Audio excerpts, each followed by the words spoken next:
I know. I know. I know. I know, George, you think I don't know anything, but I know people. Hello everyone, it's George.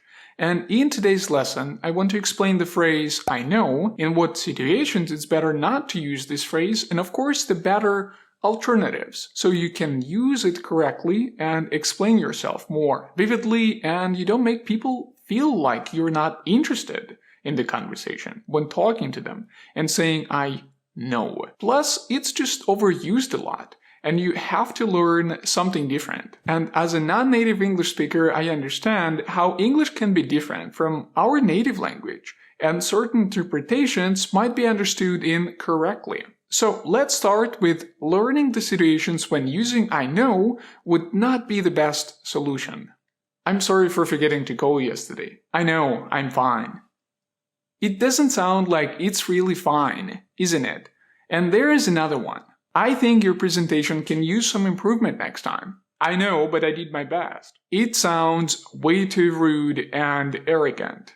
Please don't say that. And there's one more. You did a great job on the project. I know, thank you. It doesn't show any appreciation at all.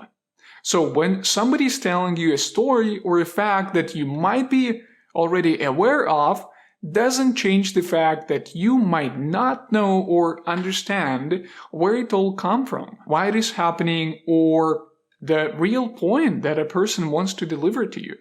And what you can do in this situation instead is to say, I see, which means you listen, you understand what the person is saying, versus I know, which means basically I have another idea or I have a better idea. So learn this phrase, I see. There you go. Oh, I see what you're saying. Or instead of saying I know, you can also say you're right. And by using these phrases, you not only being polite, but also keep a positive vibe and show your interest in the conversation. For example, if your friend is really excited about a book he loves and he is asking, do you know this book? In this case, of course, you will say I know or I don't know, because it's a direct question. But if he keeps telling you about his own ideas, his insights from the book, and his understanding of it, you better reply with something like, oh, I see, or yes, I see what you mean.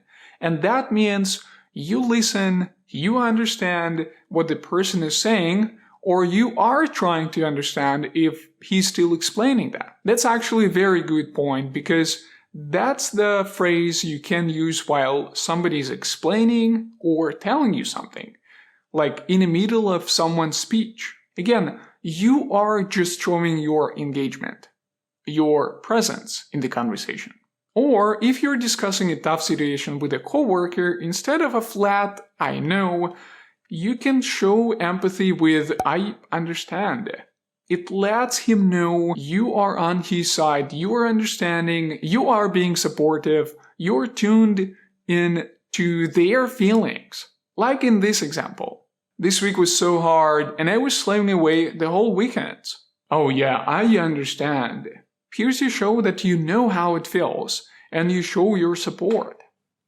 Or when someone makes a good point in a group, you can say, I agree. It shows you're on board with their idea and you value their input. Like, I agree, that's a solid idea, or I agree, and that's totally makes sense, which gives credit to their contributions and encourages others to build on it. Even if you know everything, you don't have to show off that to everybody. People love to bring something new. Don't cut them off, and don't show off that you know everything, even if you do. And there are one more phrase. There are actually two more phrases, but I want to say that first.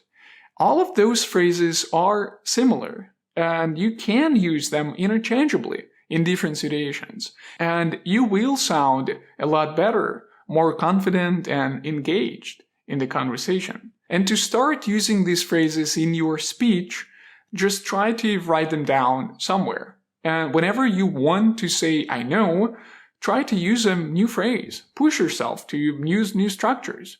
and phrases in your speech more often. That might be only one way sometimes to increase or enlarge your active vocabulary. I get the picture. Okay, I get the picture. Talk to you later. It also means I see or I understand what you're saying. It's a very good phrase, especially when someone is explaining to you something difficult. For instance, if your colleague is explaining a project timeline, replying with something like, I get the picture, thanks for the explanations, shows that you're on the same side and you've completely understood the plan. Or if your friend explaining the scene from a movie, like, hey George, I was watching the movie another day and there was this guy, John, and he decided to sleep on a portaledge, a hanging tent on a cliff of the mountain during a storm. Can you imagine that? Oh yeah, I totally get the picture. That must be crazy. And similarly, you can use another phrase, I catch your drift. I think I catch your drift. But what is it, drift? And drift is something that is curly, not straight, difficult to understand. But it's also more idiomatic in my opinion. When someone is not being straight about his questions or explanations, you can say, oh, I think I catch your drift. Like, I think I understand what you're saying. It signals that you followed their explanation and understand the general idea without getting the full knowledge. It's a more humble and respectful way to acknowledge someone's explanation and keep the conversation flowing. Like in this example. So, it's like when you feel that inexplicable sense of wanderlust, but you're not sure when it's all coming from. Oh, well, I think I catch your drift. You were craving for adventures. And that's all for this video. Next time you want to say I know, try to replace it with these alternatives. They might seem small, but they can make a huge difference in how you connect with others. Thanks for watching. I'll see you in the next video. Ciao for now.